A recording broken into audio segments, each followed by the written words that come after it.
Hello, we will be reading the writings of the last generation, continuing part 1 from the title debate. You can find all of our texts on Kabbalah Media Info, and you can send us questions live through our websites now. Anyone asking a question here in the study hall is requested to stand up, hold the microphone close to his mouth and speak loudly and clearly. Debate 1. Clearly the motto each will receive according to his needs and work, according to his ability, is absolute. Altruism, when this is applied, the majority of the public or all of it will be armed with the measure. Let mine be yours. Hence do tell which are the elements that can bring the public to this desire. Today's elements, namely the hatreds of the capitalists and all sorts of animosities extending from it, will only bring man to their opposite. It will instill the measure of let mine be mine and let yours be yours in people, which is the sodomite rule. The opposite of love of others is that move on. Is that clear? Yes. See. Next, I have nothing to say to those who go with the flow, only to those who have their own opinion and the strength to criticize fundamental concept in the name of Marx states, quote, the oppressed and exploited class cannot be liberated from the oppressing and exploiting class without also liberating the entire society from exploitation, oppression, and class struggle once and for all. End.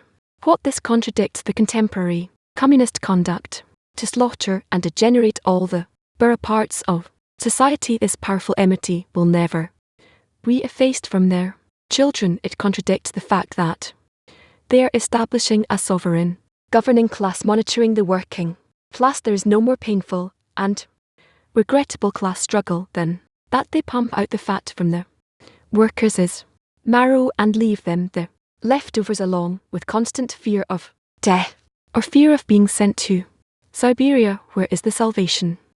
Here they have replaced the B class, which was not at all so terrible. In fact, its shadow has been lifted from them since the workers have the power to strike against them. They've substituted it with a sovereign class governing and ruling over a class of exploited slaves who are perpetually terrorized by punishments far worse than they had in their war against the Lily Gab.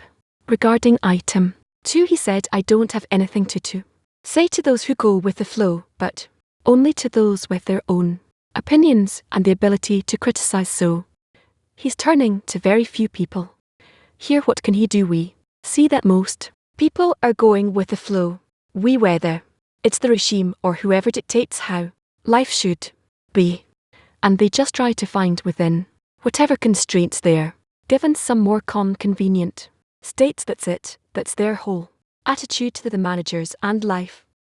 Here, what he ultimately wants to say is, how do we get to a society where people are happy with their regime, and they don't need to subdue themselves towards the regime, and the regime actually works together with all of society. That's it. I don't have more to add, but what he says here in these items, that's very clear to everyone that it's true. Yes, anyone can understand this, even if he doesn't go against the flow and so on. So I don't understand why he's talking only to those who have their own opinions and the ability to conduct criticism, because such people are typically unhappy about the regime and they don't get to agreeing with it so quickly. Next, for the country is divided into two classes, the diligent and the stranglers. The diligent are the employers and the leaders. The stragglers are the workers and those being led. It is a natural law that the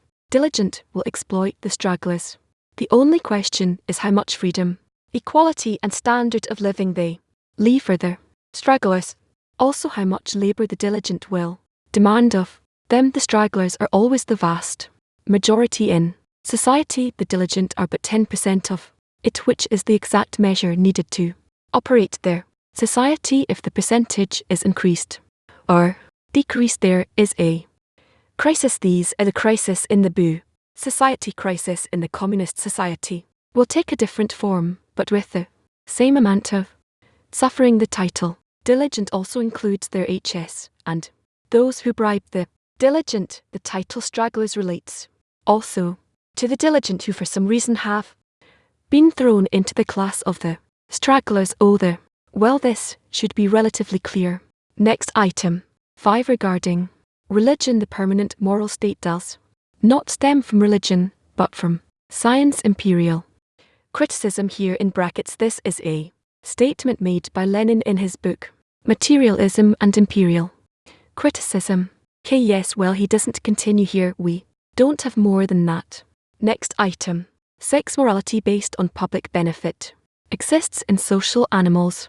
2 however, this is not enough since it changes to vulgarity where it is harmful to society, such as the great patriotic murder carried on the shoulders of the nationalists only. Religion-based morality is durable, valid, and irreplaceable. We find the same among savage nations whose level of morality is far greater than civilized nations. 7 A society cannot be good unless its majority is good. However, some stun or entice the bad majority with all sorts of contours until they are compelled to choose a good leadership. This is what all democracies do. Alas, the majority will finally learn, or others will teach them, and they will choose an evil leadership that matches their ill. Well, corruption can happen at is.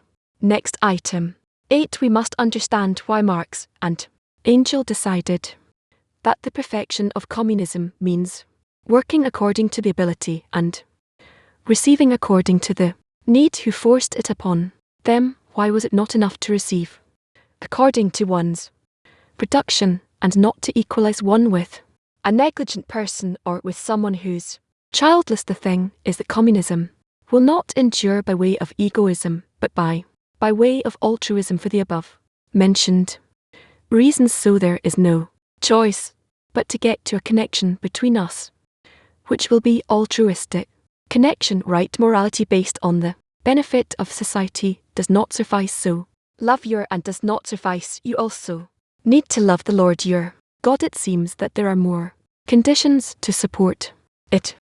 What they're the corrected society. 1 rule can't make this regime hold according to Basem. Love your friend as yourself is only a preliminary condition on the way there. Yes, until you get to love the Lord your God. Yeah, he speaks here about how they arose on waves of hatred to remove the taboo. Now we see that when someone is displeased, he starts increasing hatred in the people, in the nation, wanting to fail the government.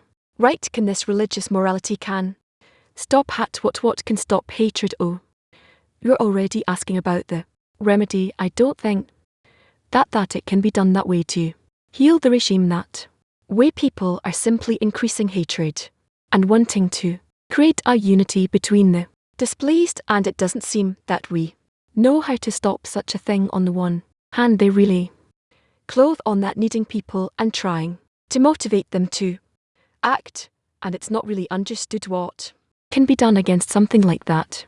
To remove hatred from the hearts of people, to awaken in their hearts how we still don't fit into a single framework or the right cooperation, and only when we care about being together as one man and one heart, and so forth, then we can rise above all of the arguments and failures. I have a question on a different topic. Bam really respected Marx, or did he just speak that way in order to come closer to people? No, I don't think he respected Marx and was a Marxist in himself, rather in different ways in which communists were in dialogue, and that includes socialists under the Marxists themselves. That was somewhat partially compatible to his method. Understand? Thank you. Yes.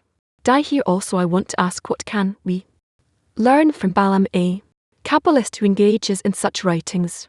Philosophical writings, he quotes politicians. What can we take from that? That's the internality of his goal, his intention, his view. It's very important. If you study the structure of the worlds, the ascends and descends and all kinds of things, then here you can see how it's present in the absorption of society that attempt to establish itself as a single society and us with respect to dissemination, and to understand these texts better we need to also integrate all these ideas to read all these opinions and what's happening in humanity to understand these things better. No, we don't find today that there is some selection of views and there is no one to incorporate. If we used to think about that many years ago, that we could be close to some, to a few, to someone, but over time it all passed, and they went from their views, which used to be close to, let's call it, communism at least, somewhat, and they moved to completely egoistic lines, even the keep those settlements and on and so on. I want to ask how to relate to people today in the world. Scientists, futurists, authors, people who know well how to express are they all complete egoists, completely warped perception? What they lack is seeing the future society, that this is how it has to be, that this is what's embedded in the laws of nature, the upper nature, and therefore we can't understand them and why they continue this generation, this regime, and don't change each time towards a more cohesive society, united. Yeah, I have nothing to say to those who go with the flow, but only those with their own opinion and the ability to conduct criticism. Who are those people who have their own opinion? There's none. If someone is doing some inspection criticism, it's only to rise against someone else, so he is no one to talk to, 'cause everyone goes with the flows today. Correct? And how in humanity you're part of it, how will this opinion develop, and the power to criticize only from the true lack of success, which will be obvious to everyone that where they're headed is not the right direction, and it only brings wars and such horrible things. That's what I can say. And then what can you speak about?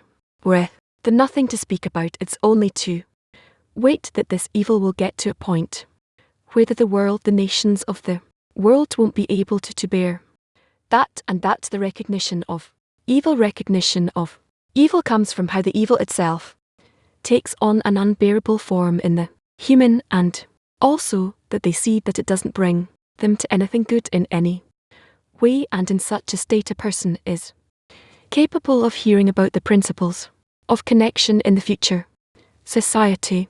Yes, and what about all those who go with the flow? Why does he have nothing to say to them? Don't you need to try to educate them, to try to influence them? It doesn't have actual recognition of evil, it's just drawn to it, and that's it. Also today you have such people, and it's most of them, and they're not thinking about how something can be changed, and that what's happening is so bad that they have to stand up and make changes. No, it's not. There's so people who go with the flow. Can't you just divert their flow, the way they're thinking, into a different direction? It could be possible, but for now we can't. For now we're not trying, especially because people agree with anything that won't be war, and that shows that they're not yet in the right final scrutiny. So to understand what Bam says here, is it better to speak to those people who have a strong opinion and feel the evil, and not to go and disseminate to the masses? Yes, meaning we have to identify people who are really unhappy with what's going on and explain to them why this is happening and in what way we can make it stop and start a new generation. Leaders in society and humanity are those people who have their own opinions and other power to criticize, or those who go with the flow. Those who go with the flow, they're willing to do all kinds of things, even if they look big and revolutionary, but it's all just not changing the direction of development. Last question: if people will agree to do anything to avoid war, that's the situation. So what can you do with that? What's the next stage in development? We have to explain that war will not happen and will not break out following us being quiet. On the contrary, if we keep quiet, then wars will erupt more and more. So what's the final word here? It's clear that people don't want more. It's true. However, they won't change. And wanting change, we come to starting a War because we don't see any other method to change life. The regime what's going on, so is it, so it's correct to want social change and not for the war to stop, not just for the war to stop. Yes, thank you very much. You said previously that we need to awaken the heart so as to be together. What does it mean to awaken the hearts? What do we need to awaken the hearts to connect? CT on even against those states that appear from society and to educate the public, not to wait for them to change and not to reach out to them. Rather, we do need to go out to them and show them what is the direction of life according to nature, according to the upper law. So to continue here in item 4, he describes a law, or he says that the stragglers are always the vast majority of the society, and the diligent are only 10% of the society. Yes, and this is the exact measure needed to operate society, and if the percentage is increased or decreased, meaning if without that balance there will be a crisis. So how does that align with what you say about how we need to awaken each other's hearts? We don't awaken the majority of the public, which is, you could say, the oppressed or those who agree and are weak. Rather, we want to explain to everyone that the laws of human development, of social development, are such that we have to advance to a uniform society, so that it doesn't matter where you are higher or lower on the social strata. You understand what you're doing and what everyone's doing and where we're all headed. What is the step forward? We were doing each time. I feel what you say now in our society here on the path. I feel that there's always this 10% pulling everyone behind them, and it doesn't matter who these 10% are. We see that in the 10 even always you have friends who suddenly have a burst of energy and they pull everyone. It's like an engine, right, with pistons going up and down. So these 10% have to constantly awaken the rest of the friends, the rest of society. We ourselves, each of us is changing all the time, and we take upon ourselves this kind of work like a piston, or like some other element, and therefore we shouldn't press such people, rather the other way around, open to them opportunities to advance society. Thank you. He criticizes Leonard here, who says that their moral state doesn't stem from religion, but from science, meaning from actual criticism, empirical. So most people believe in science today because science is successful in these things, but here he says that through empiricism science will never be able to deliver any kind of moral basis, foundation. Why science cannot change the human, it simply establishes for the human some constraints for development, but no more. And again, science, its advantage is that it learns from mistakes, doubting what was constantly improving. It's successful in every field, but in morality, no, with respect to human society, it cannot succeed. So the question is, why does it fail when it comes to morality in society? We don't have a science of society that allows us to see the forms that we're going through and that we can use to actually try to reach the goal. We don't have it practically in our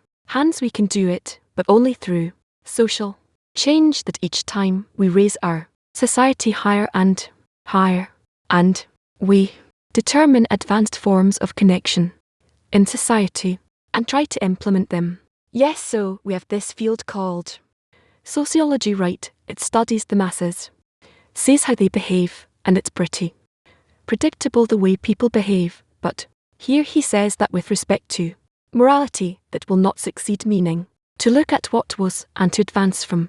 But he says only religion, what calls religion of course only. That's a proper means. So why from the behavior of the masses looking at it can't you derive some moral foundations? Because we don't advance in the matter of religion to building society according to laws of nature. We don't have such examples from nature. So it turns out that what we will receive or accept or hear from people who belong to the qualities of the Creator and dress into the society and advanced society, we won't be able to advance ourselves. Accordingly, he wants to say that the communistic form in short can't appear, can't be revealed out of our own efforts.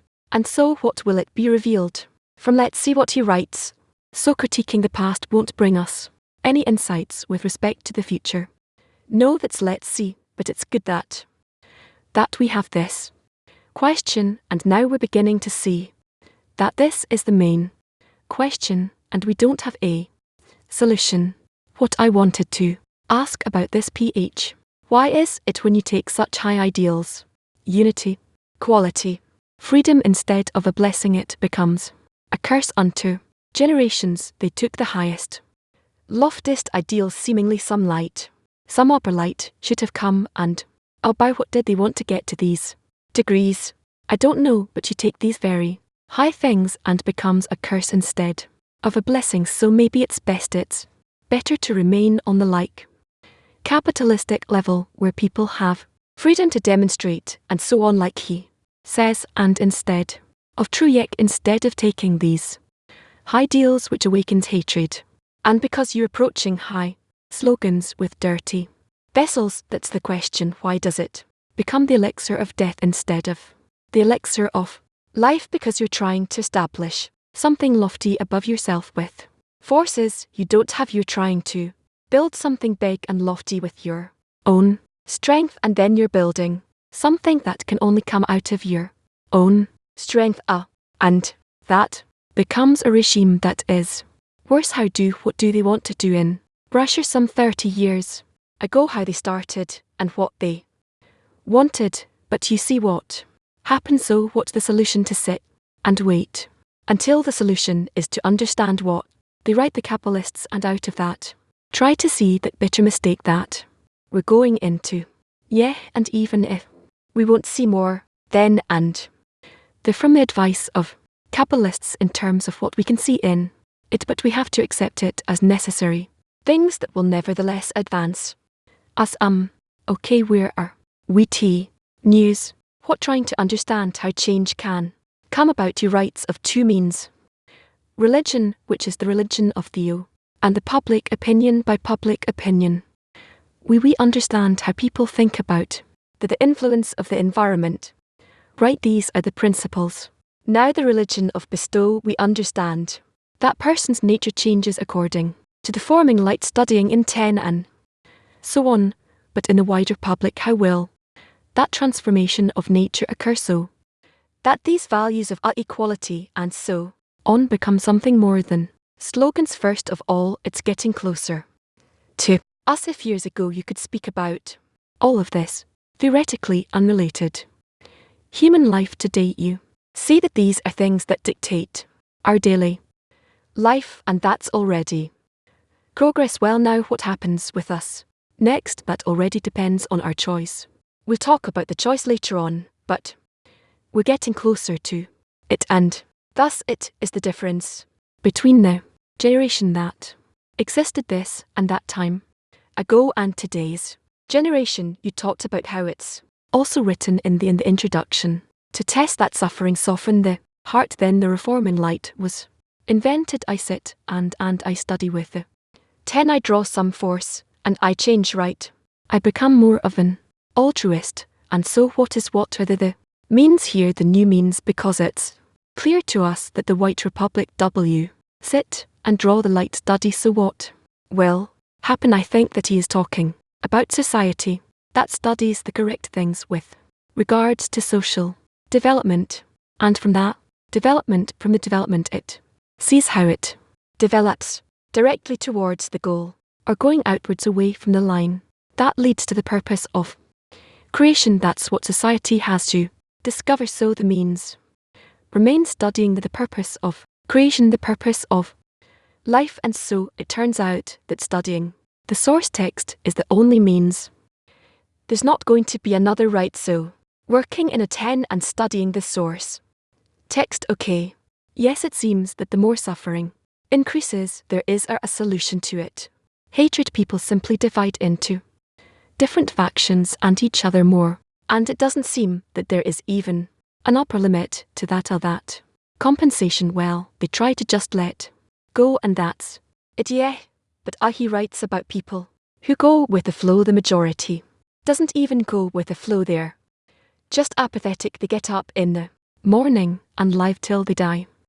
Correction begins with the recognition of evil, which means that I'm bad and I need to change. Recognition of evil explains to you that each and every day you have less strength to live, less strength to take care of kids, the environment, that you're declining. The decline is very feeble, but it seems the solution is to blame someone. Blame the leader, blame the other faction. Well, if it helps and if it doesn't, makes things even worse. Clearly it doesn't help, but that's how people compensate, let's call it.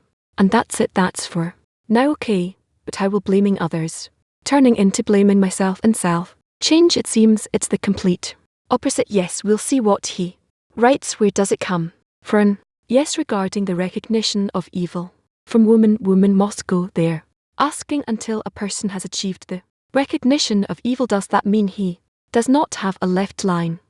Let's put aside left and right for now. From Women Turkey 9, they ask, it was mentioned that we cannot elevate the society's consciousness through education, so how can we elevate this kind of nobody? People don't have an understanding of divinity that's through study that we haven't got to yet. From Latin 1, regarding the stragglers and the diligent, do the stragglers have the ability to become diligent? Possibly, if they engage in what they are destined to engage. With New York 3 women, they ask, why does Balaam call their exploiters diligent? There are workers who are also diligent, right? We'll see that from Unity 51. What are the qualities of a leader in spirituality that we'll learn separately? That's it for now, thank you. News title: News. By the very same way they have exterminated the capitalists, by the very same way they have exterminated the capitalists, they were also forced to exterminate the farmers. In addition, in the sense of the joy of life, they will be always forced to destroy the workers again. By the very same way they have exterminated the capitalists, they were also forced to exterminate the farmers. In addition, in the sense of the joy of they will always be forced to destroy the workers. Interesting. We'll continue. Although Marx and Engels were the first to place the correction of their world on their workers, it did not occur to them to do it coercively, but rather democratically. For this reason, the workers had to be the majority and then establish a proletarian government where the leaders of the regime would gradually correct until they come to the abstract altruism, each according to his actions and to each according to his needs. Again, although Marx and Engels were the first to place the correction of the world on the workers, it did not occur to them to do it coercively, but rather democratically. For this reason, the workers had to be the majority and then establish a proletarian government where the leaders of the regime would gradually correct themselves or be corrected until they come to be rights. Altruism, each according to his actions and each according to his needs. This is what he says, that in an ordinary calm way we are able to get to this abstract realism. Yes, how is it possible to explain in the future society the relationship between the diligent and the stragglers? There's an interdependency there where you know that your quality of life depends on this, on that relationship. How does that relationship reach equilibrium right between the straggler and the diligent? You simply take into account the nature of the lazy person, the nature of the diligent person, and you calculate how many, what's the ratio you need to have between stragglers and diligence in order for them to balance each other out. I don't know how deep we can go into this, but there are many issues here regarding how the society comes to decisions. Do the diligent decide everything for the society, or is there some kind of do we go according to the majority, or no, not according to the majority? No, you're not going to be able to calculate anything that way. Rather, in every society there is an amount of people, live according to their uniqueness and some live as a quantity. Okay, so here also in a sense, you have classes. The diligent are those leading the society and guiding the society. Yes. You have lazy people, which you can understand that because it's clear in nature. But there are people you feel aren't lazy but exploitative, right? And that cannot be tolerated. So I think we have many problems because people feel that others are exploiting them, using them for those other people's benefit. And that causes true hatred. Is there a solution to this? There's a solution in building the society itself, that each one invests as much as they can and receive as much as they need, so that might ease things. But how is it possible to reach a state where a person doesn't see another person as an exploiter, but rather just as lazy? Because if a person sees another exploiting him, he cannot deal with that. Yes, I see this is the main barrier in our work, in our group. Also, you always have this feeling that people are not in it with you. Do as much as you can and receive as much as you need. But if one person stops working, you feel that's wrong, and you can see crises arising in such situations. So what can be done to raise a person above that issue, above that problem? Us as well, I think at the relation to each other as friends, that we're all friends, we're all connected, even though we think we're different, far from each other, and even rejecting each other. It only seems to us that way. Ultimately, we unify by the upper force. It governs us and leads us to unity. Okay, so on that basis, if we look at what Bam wrote, meaning that the hatred group has, let's say, the proletarian towards the, and they hate them, that hatred, he says, only brings about an opposite state. Right, it turns a person more towards what's mine is mine, what's yours is yours. So what will help them? The majority of the public, because it's in our nature, and as you said, it depends on some kind of collective feeling and a feeling of community, let's call it, and turning to the upper force, right? And that should take place in all people. Yes, so we'll never emerge from it, because that hatred will always exist. Where someone is taking advantage of me, we have to turn it, from transform it to a force that advances us, that develops us. Last question on this matter, because it also I this lacking in my spiritual work. Our spiritual work, if I look at a phenomenon which seems to me very negative, and I have an opportunity to eradicate it, to bring the person to show him that he's wrong. It's written here that this won't do anything good for me, it'll bring me bad qualities. So what is the right approach when a person sees something so negative? How should he respond so that it brings about a good situation? What does he need to do within himself? He has to long to adhere to those that are successful, so to remove himself from that. Let's say he sees a person doing something very bad. The solution is just to put some distance between him and that form. And yes, and a society that seems causative in his eyes. Let's say he's in aot with the whole world. He expects this thing to be corrected at some point. The fact that he removes himself from that will correction come to that society until the final correction. As we advance, we always move towards a certain form and away from some form. It's impossible otherwise, because we always go forward on two legs. So just to put it off to one side. Yes, and what did you want to ask before? I think you answered every question I had. T as okay, so yes, L question the structure. He talks about the 90% and the 10%. It's the same formation that he talked about before. 10% altruists and 90%. And you can assume that. And what's the spiritual root of that? Is it Malud? And the first 9, is it? Yes, it's according to this. F, do you have the text here open? Right. So regarding Mush's question, he writes later on that this method is clarified through 2,000 pages, where it speaks of the upper roots, meaning he refers everyone to the study of test. Later, it's nice to see how he refers everyone to the roots right. He writes here at the end that this perception is clarified in 2,000 pages, which are the secrets of the Torah, which will force every person to believe in its truthfulness, because this is a wondrous wisdom, which refers to prophecy, and right so he explains that this is the religious perception of things, and is clarified through these writings. Now, historically, these things are clarified much more in the Nation paper. Of course, we didn't finish reading this, but he shows there how the first we read right, which isn't so clear.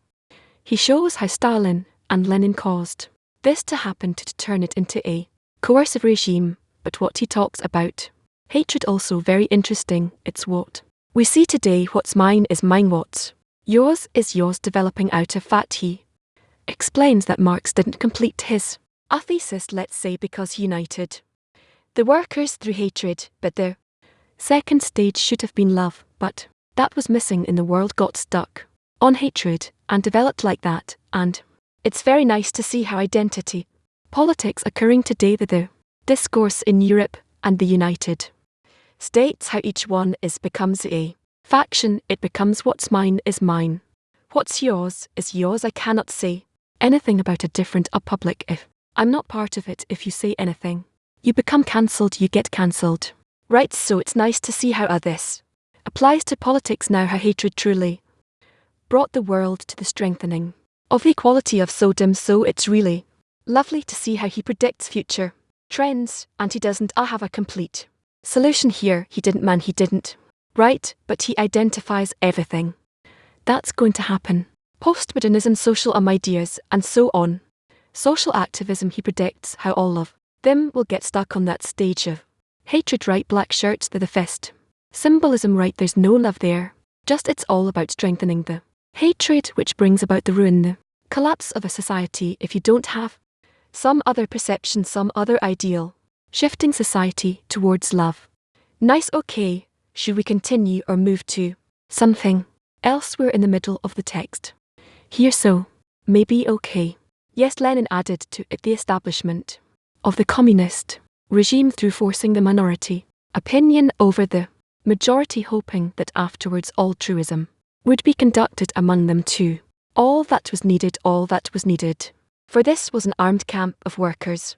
Since the property owners are scattered, they would be able to take government by force and then come and defeat the weak and unorganized property owners. He disagreed with Marx and said that it's quite the contrary. In the struggling countries it is easier to defeat them, as all that he's needed was to turn the soldiers into communists and destroyers of their property owners and to take their property. It is easier to unite soldiers to kill and loot the property owners in a struggling country. That is why he understood that he will not find a cruder multitude than in his own country, and therefore said that his country will be the first. However, when he saw that in fact it was not enough to destroy the capitalistic 10%, but that millions of farmers must also be destroyed, he grew tired, because it is impossible to destroy half a nation. Yes, then came Stalin, who said that the end justifies the means, and took upon himself the task of destroying the farmers too, and he was successful. However, not one of them took into consideration that in the end they need the goodwill of the workers, so they would work, and to instill in them the attribute of altruism, which would bring them to this motto: this is utterly impossible, nature cannot be changed, so that not only would one work for one's needs, but for the needs of his friend. This is utterly impossible. Without coercion and compulsion, ultimately the majority will rise and revoke the regime. Ken want us to stop here? No. Yet why doesn't the will to receive manage to build a perfect egoistic society where everyone is happy in what the witch's program is? Very simple. Minimum effort. The program of the will to receive is very simple. It's like when you look at little kids, they're willing to kill everyone else and only stay with their friend that they know how to play with. Yes, but if we don't take into Account the evil inclination, right? Just a pure will to receive in the inanimate, vegetative, inanimate degrees. They get along fine, why can't you build a society like that if you take into account that they don't want to devour each other still? Vegetative and animate are not the speaking level yet. So what's the hindrance in terms of building a perfect egoistic society where everyone feels good, one wants what the other has the evil inclination? That's the addition. Yes, mine is your is mine, and what's yours is mine, so it's unclear where this stems from, right? So now communism is communism, a society like that is actually a perfect egoistic society where everyone feels good. How can it be complete or perfect? Because each one receives what he needs in such a society. He feels peaceful, but he receives it at the account of the other. Fine, what do you mean? Fine, so what?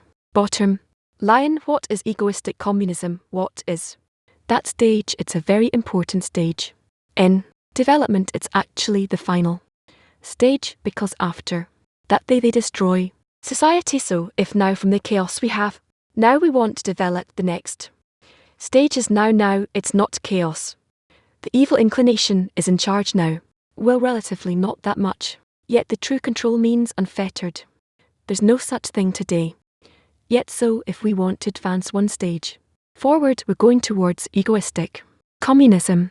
Right, if someone has a slightly more developed mind, he understands that there's an evil inclination here, sabotaging things, not allowing us to establish normal society. So someone is controlling us from above, forcing the evil inclination on us. It's like a bug in the system, unexpected. Right, so the next stage is to establish an egoistic communistic society. And under what conditions can this happen? Can this occur? The establishment of such a society which overcomes the evil inclination. What does it to do? To know it, to study it. Right, how do we advance? We need to explain to people about the evil inclination, how it's a foreign force governing reality.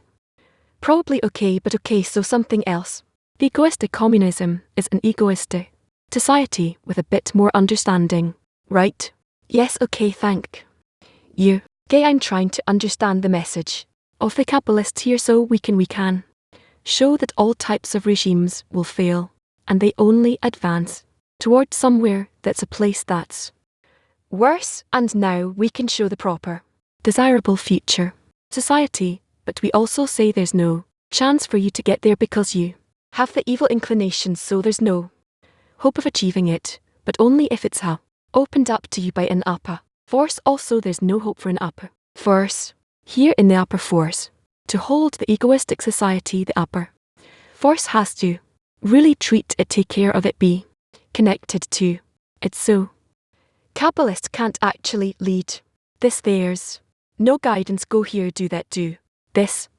Kabbalists explain to us that by way of nature, we always ultimately come to altruistic communism. Yes, but again, through teaching people, through guiding them, ultimately it always comes down to looking up to the heavens and hoping for help, right? Because every way he describes it here, he says, look, you cannot do this, you cannot organize these things because of the will to receive. There is future structure, right? But you cannot achieve it. So in the end, just sit and pray. That's all that's left. The wise sees the future outcome. Yes. What is the role of the people of Israel?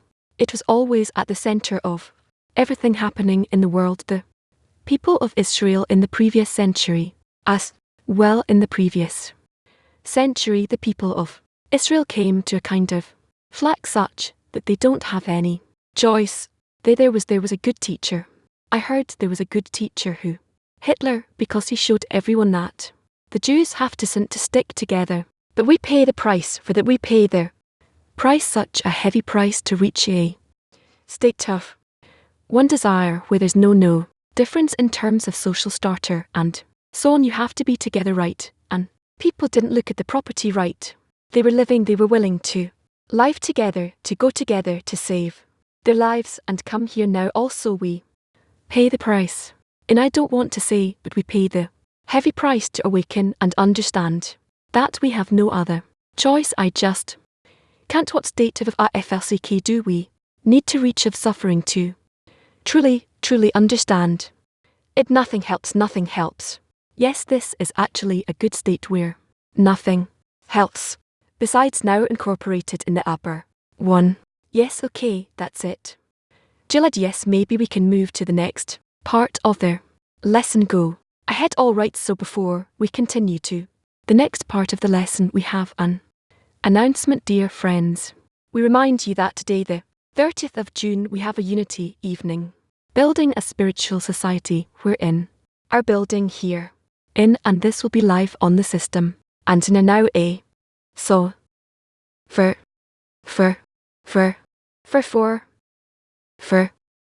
we are reading in the writings of Rash. We are going to be reading letter number 54, letter number 54. Hello and all the best to my friend. I am informing you that I received the 5 folios, the 5 sheets of paper in the book, and thoroughly enjoyed it. This week I said a commentary about a question presented in the Tsar, which is as such our ABA said. We learned that the creator sentenced that drop which would be a male and which would be a female, and you said a woman who inseminates first delivers a boy. Rabbi Ossi said, of course the creator distinguished between a drop of a male and a drop of a female, and because he distinguished it, he sentenced it to be a male or a female. Again Rabbi said a woman. You said a woman who inseminates first delivers a boy. Biossi said, of course the creator distinguished between a drop of a male and a drop of a female, and because he distinguished it, he sentenced it to be a male or a female. Sum interprets this in the latter commentary. In the Sulam, we learned that a woman who inseminates first delivers a boy. Rabbi said, we learned that the creator sentences drop to be either a male or a female, and you say a woman who inseminates first delivers a boy. This means that we do not need the sentencing of the creator. Rabbi Ossi said, of course the creator distinguishes between a drop of a male or a drop of a female, and because he distinguished it, he sentenced whether it will be a male or a female. He interprets that there are 3 partners in a person: the creator, his father, and his mother. His father gives the whiteness in him, his mother the redness in him, and the creator gives the soul. If the drop is that of a male, the creator gives the soul of a male. If it is a female, the creator gives the soul of a female. It follows that the woman inseminating first still did not make the drop eventually become a male if the creator did not install in it the soul of a male, this distinguishing that the creator distinguishes in the drop that it is fit for a soul of a male or a female is regarded as the creator's sentence. For had he not distinguished it and did not send a soul of a male, the drop would not eventually become a male. To understand it by the way of ethics, we can interpret that each birth can be only by male and female. It is so because the male is the power of bestow in a person, and the female is the power of reception in a person, meaning one's wish to delight in self, where his only concern is his own pleasure. Through these 2 forces, we have the work of choice to choose the good meaning for the creator and to loathe the bad, which is to satisfy his lusts. Concerning insemination, it is as though we place a seed in the ground and it does not bear fruit. Only when the seed that was placed in the ground has decayed and become annulled, it yields fruits. Therefore, in ethics, sowing means something that is cancelled. By that we will understand all the above. Said a woman in exinating first means that first means the thought, that is, if the first thought is to annul the power of receiving pleasure only for oneself, then she naturally delivers a male. That is, from the cancelling of the force of reception emerges the force of bestow, for then his wish is to bestow contentment upon the creator. And if the man inseminates first, meaning that his initial thought is to annul his power of bestow, then she naturally delivers a female, but then the act that the thought beats is to receive, to satisfy only his wishes. This is the meaning of the creator, distinguishing the drop meaning. Ver. If the intention is for the creator or for self-gratification, if it is a male name, namely that he has cancelled his power of reception, which is the meaning of a woman who inseminates, first delivers a male, then the creator sentences the drop to be a male. The thing is that only the creator can discern and know the truth. If his intention was for the creator, and then the creator gives him the soul of a male, as our sages said, he who learns, for, etc., the secrets of Torah are revealed to him, meaning that the creator reveals to him the secrets of Torah. If he is a female, meaning that he has cancelled his power of bestow, called a male, she delivers a female. That is, the act that he begets is only for his own pleasure, and then the creator does not give him the assistance from above, rather it is, as our sages said, he who comes to defile, it opens for him. It follows that by the creator distinguishing and sentencing, this is what really happens, for only the creator knows the truth, since he can deceive himself and think that his intention is only for the creator. But when the creator brings him closer and gives him the attainment of the soul of Torah, he knows that he was born a male, that the act he is doing is for the creator, and then he is rewarded with the revelation of the secrets of Torah and becomes an ever-flowing fountain. At that time he achieves the true oneness. I will end my letter with wishes of a happy and kosher festival from your friend who wishes you and your family all the best. Shalom. Reactions. I have a question. Who begins the process? A person who chooses what his thought will be to nullify his intention for receiving, and or is it the creator who discerns and senten? I think. What do you think? No, according to what he says, a person on one hand, on the other hand he doesn't really know if his intention is to cancel the force of bestowal or the force of reception, rather only the creator knows that, and that's why he distinguishes and sentences. How do others feel about it? It's also a question there's no answer, because seemingly a person decides in the beginning if he wants to receive the force of reception or the force of so. There's some preceding condition seemingly, but he has no certainty with it until he sees the result, whether he's in bestow or reception. So there's a certain true partnership with the creator, where a person in the beginning, there's probably certain conditions that he has to do so that all will take place, but he doesn't know this with certainty. Again, yes, no, he writes here in the end, only the creator knows the truth, because he can deceive himself and think that all his intentions are for the sake of the creator.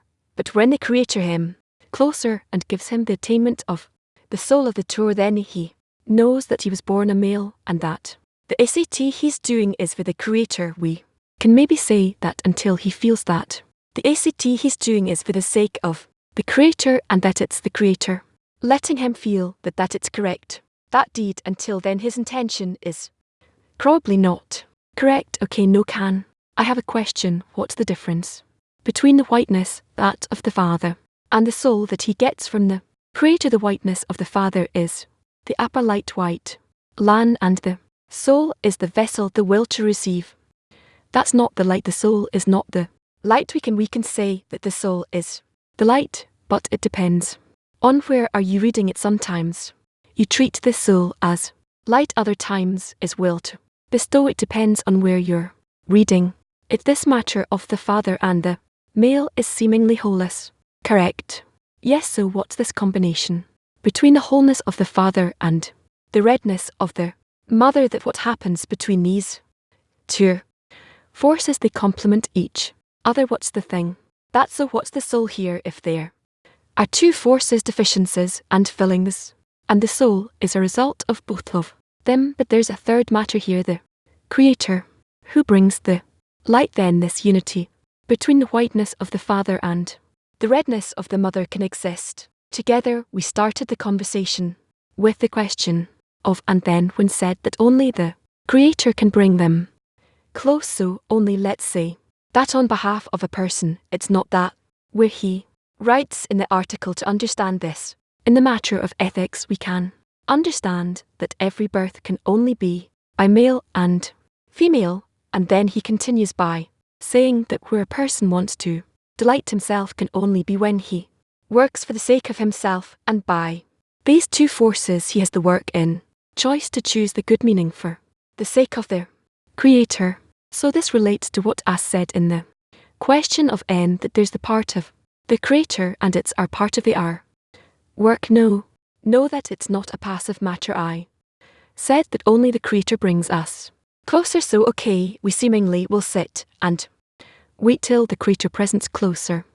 Soch says no, you have worked specifically by these two forces, the male and the female, by you choosing the good and you rejecting the evil, then I can work. So it's the combination of our work and collaboration of our work and the Creator's work. Yes. Know also about the question, so he writes there are two states. He writes by this we will understand everything above here, a woman who starts first, then it'll be a male. And if a man innates first, then first with his thoughts, meaning everything begins with thought. We asked how does everything begin, and we also know that thought comes from a deficiency, that if a person doesn't have deficiency, he doesn't even have a thought at all. So it all starts from the Creator. He implants a deficiency in a person, and then we start thinking of how to fulfill it. Then we have two options, either to be a woman who inseminates or to be a man when innates. Yes. No good morning. What is the soul of Torah? He defines it as a person performs the correct action in the Creator actually gives him the soul of the Torah. Should I read it? Yes, it follows that by the Creator distinguishing and sentencing, this is what really happens, for only the Creator knows the truth, since he can deceive himself and think that his intention is only for the Creator. But when the Creator brings him closer and gives him the attainment of the soul of Torah, he knows that he was born a male.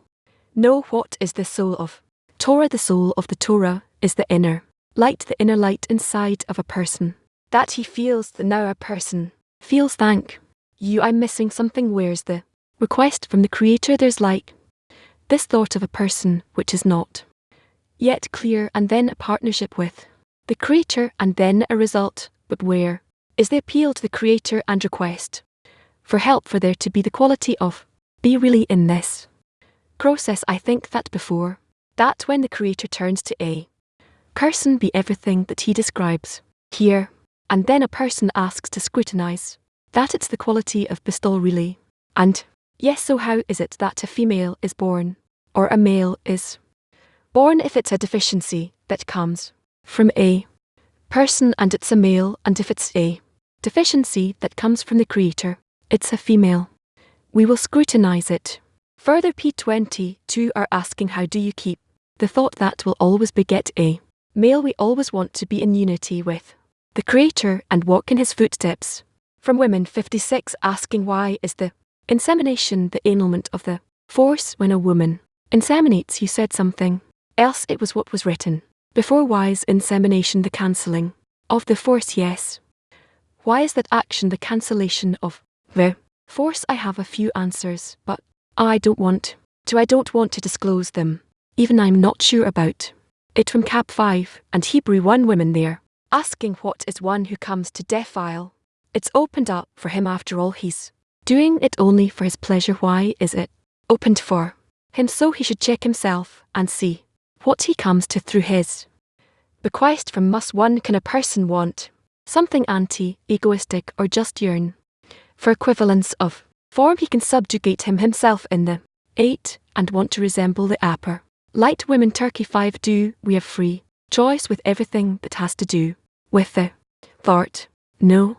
After incorporating in the society, and then we receive power from the upper light, and using this power we continue. That's it. We can move to add, so we're going to move to the next part of the lesson.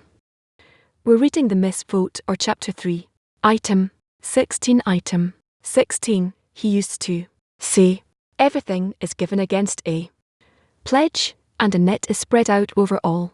The living the store is open, and the storekeeper allows credit, but the ledger is open, and the hand writes, and whoever wishes to borrow may come and borrow, but the collectors go round regularly every day and exact dues from man either with his consent or without his consent, and they have that upon which they can rely in their claim, seeing that the judgment is a righteous judgment, and everything is prepared for their banquet. What's there to add? I'm not sure. He wraps it in ideally, actually. About this took and opened it up greatly, and in the article of the piece I think, yes, it's written you should not put an obstacle before a blind man, so why did the Creator seemingly put an obstacle before us, the open store? Whoever wants to come can come and borrow.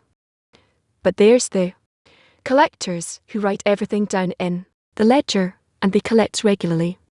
So what a person who's the will to receive in the store is open, of course, he'll steal. I guess there are other conditions whereby a person can avoid stealing before yes, in order to use correctly everything that's before him in that store. He learns and he maintains himself in order to relate correctly to all the goods in the store. A person awakens, and a person desires the products are in the store. Those desires control a person. Yes, the products are before him. What will keep him from stealing, from receiving for himself only equivalence with the Creator? The Creator is concealed, yes.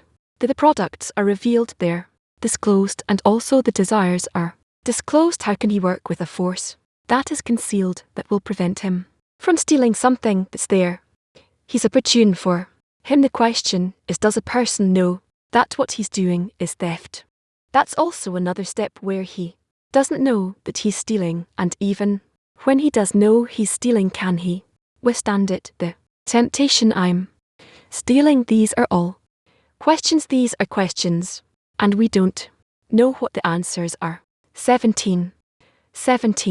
Rabbi said, where there is no Torah, there is no right conduct. Where there's no right conduct, there is no Torah. Where there is no wisdom, there is no fear of God. Where there is no fear of God, there is no wisdom. Where there is no understanding, there's no knowledge. Where there is no knowledge, there's no understanding. Where there's no bread, there's no Torah. Where there is no Torah, there is no bread. He used to say, one whose wisdom exceeds his deeds, to what may he be compared?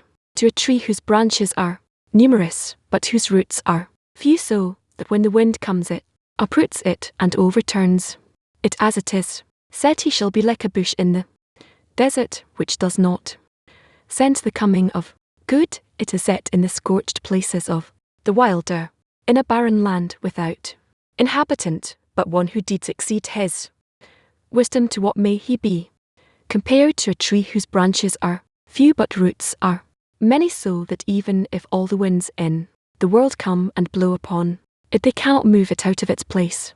As it is, said he shall be like a tree planted by water, sending forth its roots by stream. It does not sense the coming of heat. Its leaves are ever fresh. It has no care in a year of drought. It does not cease to yield fruit.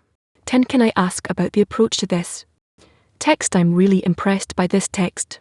It has a certain kind of melody also. When you're reading Psalms, I don't really try to understand every word, but more the feeling of the spirit of what's happening there. The question is, when we read, is it more correct to interpret every single word, or to feel the melody and try to incorporate in it? Of course it's both, but connecting to the melody is more important. Rabbi said the laws of mixed bird offerings and the key to the calculation of menstruation, these are the body of the calculation of the equinoxes, and Gatria are the deserts of again. Wisdom said the laws of mixed bird offering rings and the key to the calculations of menstruation days, these are the body of the calculation of equinoxes, and Gemer are the deserts of wisdom. Now we don't quite understand these elements of the Miss, so let's keep going. In 17, everyone quotes, if there's no flour, there's no tea, no bread, no tea. They explain many things here. Here says, there's no bread, no bread, there's no knowledge, there's no understanding, no understanding, there's no knowledge. What is this codependency between these concepts? If we don't have this, we don't have that. It's also on the vice versa. It's or I don't know. Vote literally, the chapters of the fathers are short verses, short chapters, rather, that we have nothing to do about them. We can only hear them and try to keep them, not more than that. Who knows what are his intentions when he wrote or said those things? Can us some impressions from this. He always says, if not this, we don't have that, etc. It sounds like there needs to be balance.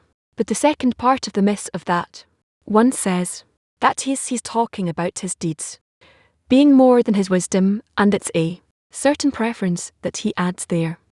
Where in the beginning you're trying to understand there needs to be balance, he says no, it's best for you to be on this side. Meaning, what's the first part influencing that causing him to conclude this conclusion? It's very interesting. I don't know, thank you. What is a tree that is planted on the waters? Is a tree choose where it's going to be planted? Or no, it's already fact. A person ensured that he will be planted on water, on waters. How to beat on what, sir? Are you asking me philosophy or poetics towards our work? What is to be planted upon waters? I guess it's good for the trar, and that is why the Creator ensured that it will be planted by waters. Thank you. Can I also about the previous item to continue? Jillian, if there's no bread, there's no tea. If there's no tea, no bread, so it's kind of like it sounds like it's pretty concealed this and that. So what's the matter of this duality we talked earlier about in the article we talked about? Asked, how could it be that? So who decides, the upper one or the lower one? So it's almost like in nature. A lightning cannot hit the ground if there's no electrons on the ground that will choose it. On the other hand, if there's electrons in the clouds and there's no deficiency below to draw, that there will be no bolt of lightning. So it's not who decided first, it's if the land decided in first that there'll be lightning, but not necessarily the nature of the Creator. We say the Creator in Gat his nature, he decides what is I am me, he a field of potentials, a field that the Creator has blessed, and whatever he decides according to each according to his extent, it's not for the better or for the worse. Or if this hill wasn't enough with the deficiency, then the lightning will come down there. The lightning doesn't have to come down, meaning there's all possibilities. Yes, and then it seems like there's a contradiction. It's not a contradiction. If there's no bread, there's no tea. If there's no tea, there's no bread. And he goes through the whole matrix here, and all the deficiency can't go through all the words, but in a simple way it's potential. And that's why he explains it is that right, and explains the principle. And okay, yes, I think so. And 17 starts, if there is no tea, he starts with the tea, and he also finishes with but there's no tea, there's no bread. So from all of that, it's all that the whole cascading starts from the Torah and ends with the Torah. So eventually there needs to be bread. So what's this middle part where we this so-called cascading? He starts with the Torah. Where's the Torah? Here he starts with and ends with tea, and he's supposed to start from below, from the bread. I'm simply trying to make this discernment of a person needs to begin with the tar, we the cascading from above. There's no right conduct, there's no Torah, there's no, and so on and so forth. Then he finishes, if there's no tar, there's no bread. So where do we start from? The right conduct, or where's the beginning here? I guess the beginning is in the Torah there. Torah, what it's his wisdom is greater than his deeds. As you hear, a person's wisdom is more when his wisdom is more important, more it stands out more than his actions that are not good, great, outstanding. He says that if his wisdom is greater than his actions, then he's in bad shape. And he answered that the tree that has big branches but small root and wind will approve. so his deeds need to be greater than his wisdom. How does a person balance examine that his deeds are greater than his wisdom if his deeds are greater than his wisdom? By going above reason. So the deed is a deed that's above reason, is that is considered his deed, I think. So a person needs to make sure that he's always going above reason. Yes, we're in chapter 4, item 1. Ben Z said, who is wise? He who learns from every man, as it is said, from all who taught me I have gained understanding. Who is mighty? He who subdues his inclination, as it is said, he that is slow to anger is better than the mighty, and he that rules his spirit than he that takes a city. Who is rich? He who rejoices in his lot, as it is said, you shall enjoy the fruit of your labours, you shall be happy, and you shall prosper. You shall be happy in this world, and you shall prosper in the world to come. Who is he that is honoured? He who honours his fellow human beings, as it is said, for I honour those that honour me, but those who be me shall be dishonoured. Okay, he says, who is a wise one that learns from every person. What is there to learn from every person? Something. He thinks that there is in every person there is something that he lacks, and he should learn from. Number 2. Ben I said, be quick in performing a minor commandment, as in the case of a major one, and flee from transgression, for one commandment leads to another commandment, and transgression leads to another transgression, for the reward for performing a commandment is another commandment, and the reward for committing a transgression is a transgression. No questions. Yes, I don't see any. Item 3. He used to say, do not despise any man, and do not discriminate against anything, for there is no man that has not his hour, and there is no thing that has not its place. K. Yes, and no questions. Essay number 4. Rabbi Levers, a man of Yav, said, be exceeding humble spirit, for the end of man is the worm. Be said, whoever profanes the name of heaven in secret, he shall be punished in the open.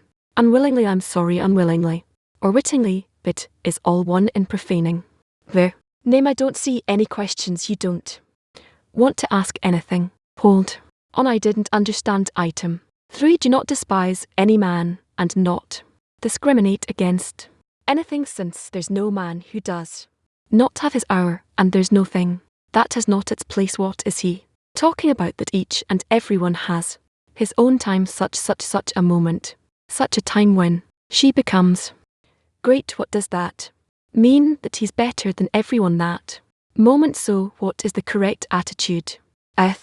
Not to despise. Don't judge him according to what you see. Rather take it into consideration that there are things that this person could be more than everyone else in. Something also in the previous item, he says, it's a better to be one who better than a hero, all these good deeds that he can do and all that. So what is he giving us? And all that? I don't know. It's as if we need to bow our head and be humble. Why are you so silent? What's the reason? There was a big event yesterday. There's the event today. Okay, yes, I'm clear. M1. What's the meaning of one who despises the Creator or profanes the Creator? Profanes the Creator, meaning he brings it into the secular. One woman, they're asking this writing, comes and says, whoever respects the others, all will be respected, and those who despise will be despised. Can you explain what does that mean? It's also clear. Those who honour he honours, and those who spurn he spurns. He disown from PT 22. Mecca is asking for some time. We're reading already for several days. With what intention should we accompany this reading of? They're by themselves, they're very important there. It's not for nothing that they are added to the prayer book. You can find them in each and every prayer book. That's how they're called, chapters of the fathers. It's truly our fathers, our patriarchs. Everybody learns them and everybody uses them, and I don't think we have that many excerpts or says chapters that we can read and use with such a rich appeal from everyone. From women, Latin 26. There asking what is to below load spirit or lowly how to translate it. So in item 4 he says be very very humble, and sb for the end of man is the worm. So what can I say? Humble, lowly, modest. Humble, modest, quiet. He makes concessions for everyone, and so on and so forth. Yeah, me women. P for women. PT23. They're asking in item 16 that we read what is in the store and what's good to take from it. He's asking about the store is open and the hand is writing, and so what's in the store? What can you take from it? Was it item 16. He used to say everything is given against the pledge, and net is spread out over all the living. The store is open and the storekeeper allows credit, but the ledger is open and the hand rests, and whoever wishes to borrow may come and borrow, but the collectors go around regularly every day and exact dues for men either with his consent or without his consent, and they have that on which they can rely in their claims, seeing that the judgment is a righteous judgment and everything is prepared for their banquet. So what are they trying to understand? What's in the store and what's good to take from there, and also they're asking how will a person pay for the debt for what he took. The store is all of life, and you can take from the soul and from all its fulfillment and health and everything you want. We're not talking about a regular store, obviously, so a person needs to know that everything is open, everything is laid out before everyone, and he simply needs to choose what he wants. How does he pay the debt for what he took? How does he even identify that? He should know that this is how life is before laid out before him, that in each and every step in life, when he turns and enters a connection with someone, then relative to that someone, he's got the same attitude, same relationship as to the store owner, storekeeper. He gives something, he gives himself something back, meaning to see what's going on with him, and that he's taking daily in this way. No, that's it for now. Towards taking from the store on the way we take more carefully, we calculate more right. And when I look at the environment, the people around me, they kind of like borrow without calculations, but I see that the Creator enjoys them more. It's like it's the desire to give abundance. And who does the Creator enjoy more from? The one that's taking it heavily, or from those that simply enjoy him? And that's it. One who's taking with the calculation and is aware of the calculation, and he's ready to pay back his dues. One who has a restriction screen and reflected light with the Creator, so the Creator enjoys him more. Yes, in many of the texts we read a person needs to be humbled. Spirits are modest, to look at everything, not to despise, and all that. On the other hand, we see that a person sometimes needs to be to fight over things, to battle for things. You can't just float in this world and expect the Creator to do everything for you. Right, where's that border between where a person needs to battle and where he needs to simply observe and lower himself, and that's actually his advancement? I guess it's the middle line, but how to get to it, that's something you need to learn until the soul of a person shall teach him. Our soul by and of itself has to teach us. Is there like points that you can follow, as long as a person is not certain how to relate to every situation? That's the rule. The soul of a person should teach him, and with each and everything we need to think. He needs to think that he is receiving it from the Creator, and he will have to repay it, complete it somehow. That's how it works.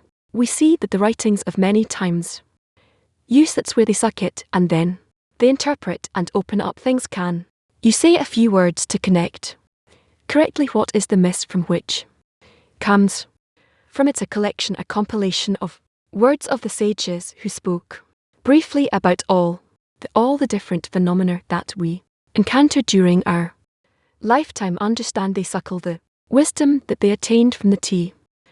There were also the WR, the what, and it's not what's written in the Torah. Writes in a specific way, and they somehow conclusions and gave certain ethics and work, and so in order to connect correctly, what does the wisdom of Kabar? the internality of the Torah, do in collaboration with the Misnar. How is it that use this in order to take the internality? From then, what's the relationship between these two parts? I think that because as a result of their connection to our foundations, they are receiving and accepting the Torah in this way. Word tells us about everything from one end to another about which they are asking. I wanted to add, you said earlier that we received everything in advance. So in item 16 he writes, and the storekeeper allows credit, and then he continues, and whoever wants to borrow may come and borrow, and the collectors go around regularly every day and get back the collectors. We used to have a gabbai and shots. What is the gabbai that gives back every day? What's to give back to the Creator what he lent us? Noah is the one that keeps the order, so keeping the order they give back to the Creator. Okay, to probably I don't know. Okay, tonight you have a special evening unity. Evening.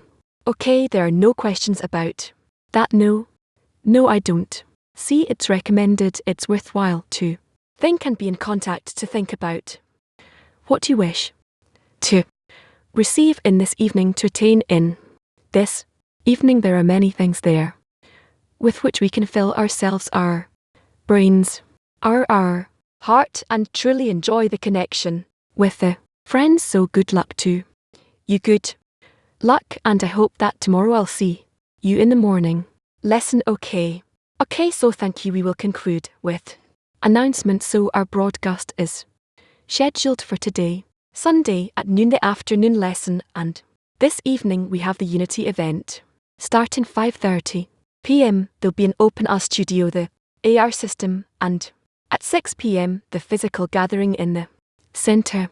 In and 7 we'll start with the content for the evening. For the UN evening will conclude. Good day to everyone. Hear Israel, the Lord is our God, the Lord is one, blessed is his name, whose glorious kingdom is forever and ever. And you shall love the Lord your God with all your heart, and with all your soul, and with all your possessions, and these words which I command you today shall be upon your heart, and you shall teach them sharply to your children, and you shall discuss them when you sit in your house, and when you travel on the road, and when you lie down, and when you rise, and you shall bind them for a sign upon your hand. They shall be for totopos between your eyes, and you shall write them upon the doorsteps, the doorposts of your house, and upon the gateways. And it will be, if you vigilantly obey my commandments which I command you this day, to love the Lord your God, and serve him with your entire hearts, and with your entire souls, that I will give rain for your land in its proper time, the early autumn rain and the late spring rain, and you will harvest your grain and your wine and your oil, and I will put your grass. I will put grass in your fields for your cattle, and you will eat and be satisfied. Beware lest your hearts be swayed, and you turn astray, and you worship alien gods and bow to them, and the Lord's fury will blaze among you, and he will close off the heavens, and there will be no rain, and the earth will not yield its produce, and you will perish swiftly from the good land which the Lord gives you. Place these words of mine upon your hearts and upon your souls, and bind them for a sign upon your hands, and they shall be for twos between your eyes, and you shall teach them to your sons to speak them when you sit in your house, and when you travel on the road, and when you lie down, and when you rise, and you shall write them upon your doorposts of your house, and upon your gateways, in order that your days be prolonged, and the days of your children upon the land, which the Lord swore unto your fathers to give them, as long as the heavens are above the earth. And the Lord spoke to Moses, saying, Speak to the children of Israel, and tell them to make for themselves fringes on the corners of the garments throughout their generations, and they will place with their fringes of each corner a thread of blue, and it will be to you for fringes, and you will look upon it, and you will remember all the commandments of the Lord, and you will perform them, and you will not turn aside your hearts and after your eyes, which cause you to go astray, in order that you will remember and perform all my commandments, and you will be holy unto you your God. I am the Lord your God who brought you out of the land of Egypt to be your God. I am the Lord your God is true. I made your Lord open my lips, and my mouth will declare your praise. Blessed are you, the Lord our God and God of our fathers, God of Abraham, God of Isaac, and God of Jacob, the Almighty, the Great, the Powerful, the Awesome, Most High, Almighty, who bestows beneficent kindness, who possesses everything, who remembers the piety of the patriarchs, and who brings a Redeemer to their children's children, for the sake of his name, with love. King, helper, and deliverer, and shield. Blessed are you, the Lord, shield of Abraham. You are mighty forever, my master.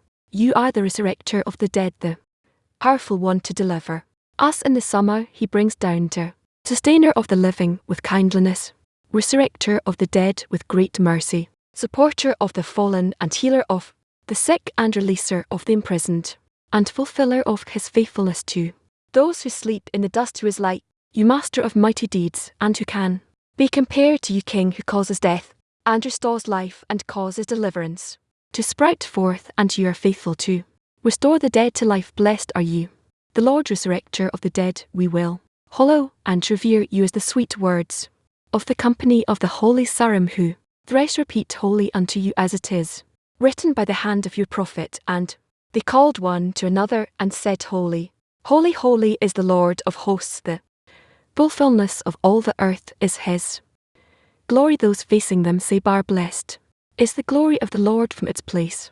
And in your holy words it is written, the Lord will reign forever. Your God Zion, throughout all generations. Praise God, you're holy, and your name is holy, and holy being praise you every day, forever, for great and almighty King. Great and holy are you. Blessed are you, the Lord, the Almighty, the Holy One. You favor man with perception and teach mankind understanding. Grant us your wisdom, understanding, and knowledge.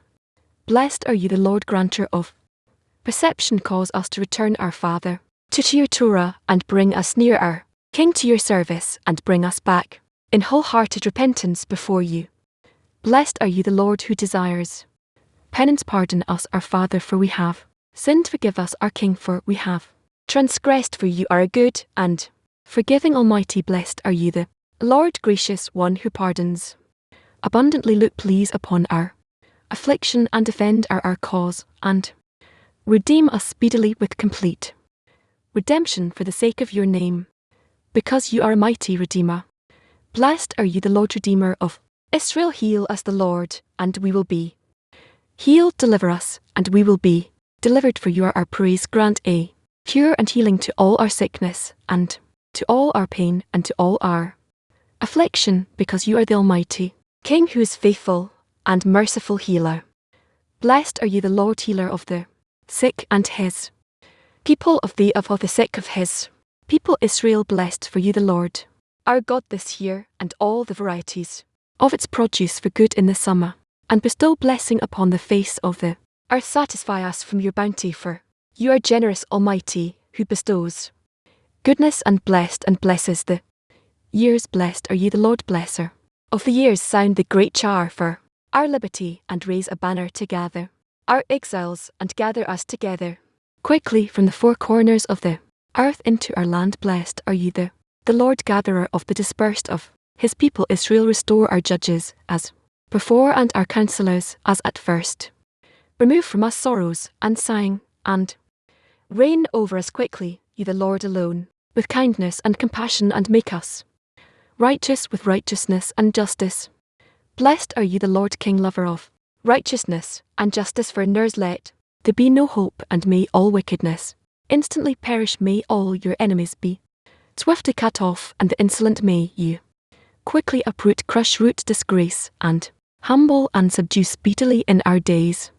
Blessed are you, the Lord, crusher of enemies, and subduer of the insolent, upon the righteous, upon the pious, upon the elders of your people, the house of Israel, upon the remnant of their scholars, upon the true prelate, and upon us may your mercy be aroused. The Lord our God grant bountiful reward to all who trust in your name and in truth, and place our lot among them, and may we never be put to shame, for in you we have put our trust. Blessed are you, the Lord, support and trust of the righteous, and to Jerusalem your city return in mercy and dwell therein as you have spoken, and rebuild it soon in our days as an everlasting structure, and the throne of David your servant may you speedily establish therein. Blessed are you, the Lord builder of Jerusalem, the sprout of David your servant, speedily caused to flourish, and exalt his power with your deliverance. For your deliverance we hope all day, and watch for your deliverance. Blessed are you, the Lord, who causes to sprout the power of salvation. Merciful Father, hear our voice. The Lord our God spare us, and have compassion on us, and accept our prayers compassionately and willingly, for you are Almighty, who hears prayers and supplications, and from your presence, our King, do not turn us away empty-handed. Be gracious and answer us, and hear our prayer, for you hear the prayers of every mouth of your people Israel with compassion. Blessed are you, the Lord, who hears prayers. Be pleased, the Lord our God, with your people Israel, and pay heed to their prayer, and restore the service to the Holy of Holies in your abode, and the fire offerings of Israel, and accept their prayer lovingly and willingly, and you may you always find pleasure with the service of your people Israel, and may our eyes behold your merciful return to Zion. Blessed are you, the Lord, who returns his divine presence to Zion. We are thankful to you that you, the Lord, are our God and God of our fathers forever, rock of our lives, the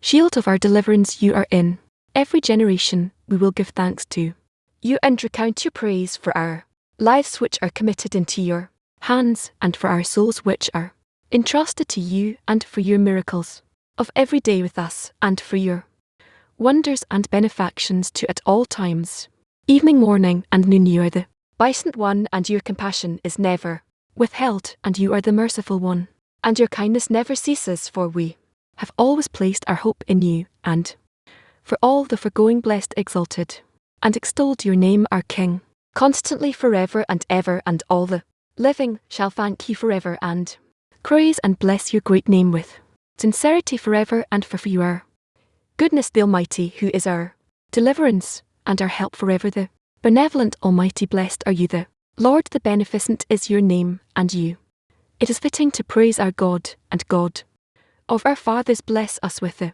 threefold blessing of the Torah, written by the hand of Moses your servant, pronounced from the mouth of Aaron and his sons the Sim, your holy people. And it is said, may the Lord bless you and guard you, may the Lord shine his countenance upon you and gracious unto you, may the Lord turn his countenance toward you and grant you peace. Grant peace, goodness, and blessing, life, favor, kindness, and compassion upon us, upon all Israel your people. Bless us, our Father, all of us, as one with the light of your countenance, for by the light of your countenance you gave us, Lord our God, a Torah of life, and a love of kindliness, righteousness, blessing, compassion, life, and peace. And may it be good in your sight to bless us, and to bless your people at all times, and at every time with your peace, with much strength and peace. Blessed are you, the Lord, who blesses his people Israel with peace. Amen.